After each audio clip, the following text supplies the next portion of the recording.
मुबारक हो प्रधानमंत्री नरेंद्र मोदी जी आपको। आप जैसा मुल्क चाहते थे वैसा मुल्क बन रहा है। आप जिस विकसित राष्ट्र की बात कर रहे हैं जो धर्म के आधार पर लोगों में भेदभाव करेगा वही अब राष्ट्र बन रहा है।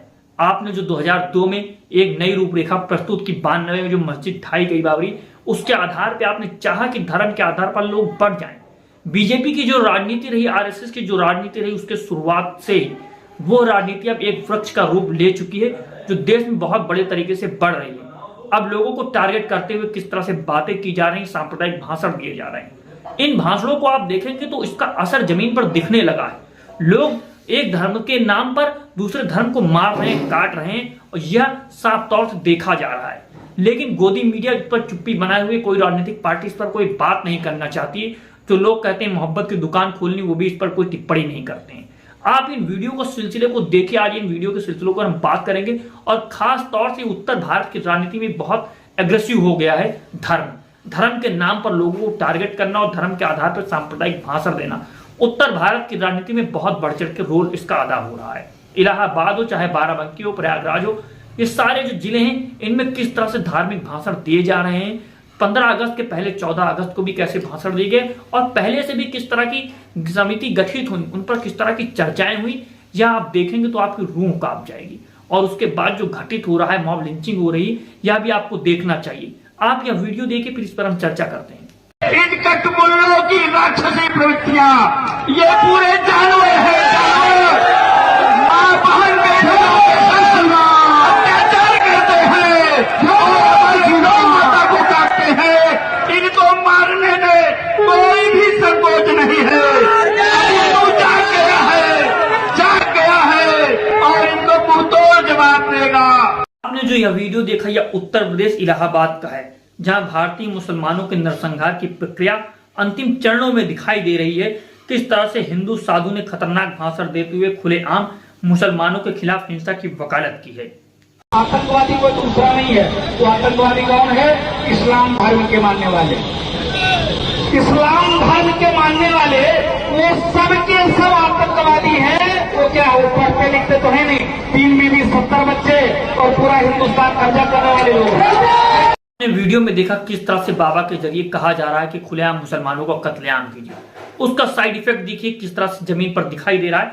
23 अगस्त को नीम गांव लखीमपुर में दिनांक 23 अगस्त मस्जिद से नमाज पढ़कर लौट रहे बुजुर्ग की पिटाई कर दाढ़ी नोच ली। पुलिस ने नहीं दर्ज की FIR। निजामुद्दीन शाम 5 बजे नमाज पढ़ने गए थे। जो बबलू पुत्र कृष्ण ने उनको रोक लिया और बेरहमी से पिटाई करके दाढ़ी नोच ली। आप देखिए कि घटनाएं किस तरह से घटित हो रही हैं। आप क्या वीडियो देखिए।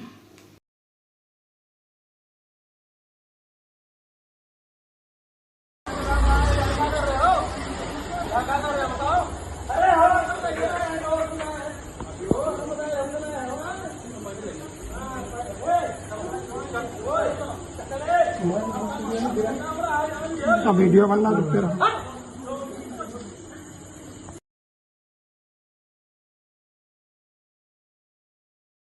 दूसरा वीडियो आप देखिए जो रायपुर छत्तीसगढ़ का है, दिनांक 14 अगस्त। भारतीय मुसलमानों के नरसंहार की प्रक्रिया अंतिम चरणों में फिर से हिंदू धार्मिक नेता के खतरनाक भाषण दिया, जिसमें उन्होंने हथियार उठाने का आह्वान किया और मुसलमानों के खिलाफ गोधरा कांड जैसा दोहराने की बात की जो सर्व सनातन हिंदू पंचायत में बोल रहा था। किस तरह की घटनाएं घटित हो रही हैं, किस तरह के बयान दिए जा रहे हैं, आपको यह बयान सुनना चाहिए। हमारे शीर्षस्थ मुखिया लोग कुछ आदेश दें और एक आध बार सैंपल हो ही जाए गोधरा जैसे। अब सैंपल लेने की जरूरत है, अब बात करने की आवश्यकता नहीं, कुछ करके दिखाना है। हम केवल शस्त्र पूजा नहीं करें, शस्त्र का प्रशिक्षण भी करें। जब सनातनी शस्त्र का प्रशिक्षण करेंगे तब इनसे लड़ेंगे और इनसे लड़ना बहुत जरूरी है। आज आप सबसे निवेदन, इस वीडियो में देखा किस तरह से आह्वान किया जा रहा है कि गोधरा जैसे दंगों को फिर से किया जाए और मुसलमानों को नरसंहार किया जाए। उसका साइड इफेक्ट जमीन पे देखिए कि लोकेशन है भीड़ वाला राजस्थान। मुस्लिम युवक यहाँ का नाम पूछकर हिंदू चरमपंथियों ने उससे मारपीट की और इस्लामोफोबिया अपने पूरे चरम पर दिखाई दे रहा है। किस तरह से लोगों के जो भाषण दिए जा रहे हैं धार्मिक गुरुओं के द्वारा, जो धार्मिक गुरु खुद को संत बताते हैं, खुद को योगी बताते हैं और इस तरह के भाषण देते हैं जिनसे सांप्रदायिक सौहार्द बिगड़ता है और लोग आपस में मारपीट कर रहे हैं, लोगों को लिंच कर दिया जा रहा है नाम पूछ कर कि अगर वो किसी समुदाय से हैं, यानी मुसलमान समुदाय से हैं।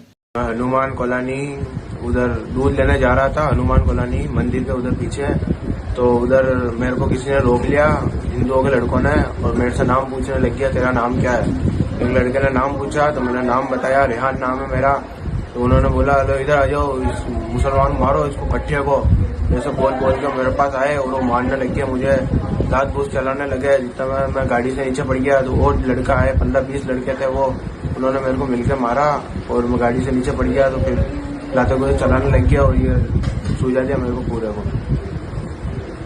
आपको यह वीडियो भी देखना चाहिए जिसमें कहा जा रहा है कि 1 को नहीं 10 को नहीं 100 को मारो, शस्त्र लेकर चलना पड़ेगा। अगर शस्त्र चलाना नहीं आता तो बजरंग दल और दुर्गा वाहिनी के शिविर में जाकर चलाना सीखें, भारतीय मुस्लिम अपनी सुरक्षा की समीक्षा करें।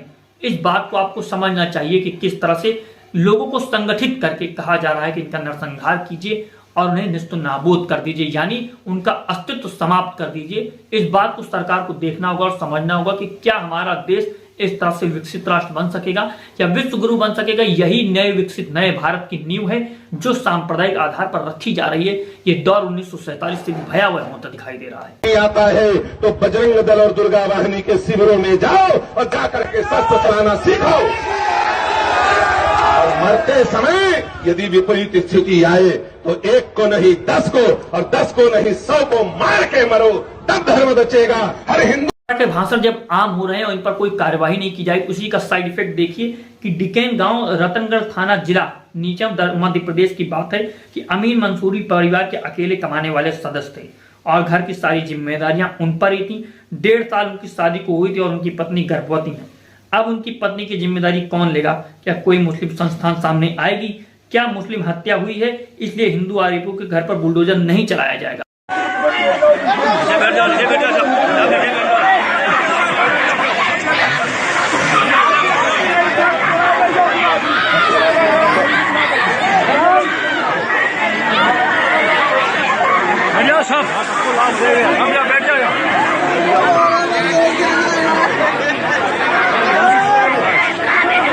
बातों पर घर पे बुलडोजर चला दिया जा रहा है। अगर वो मुस्लिम समुदाय से व्यक्ति सामने आता है, किसी भी चीज में उनको टारगेट किया जाता है, उनको फंसा करके घर पे बुलडोजर कर दिया जाता है, उनकी सारी संपत्ति को समाप्त करने की कोशिश की जाती है।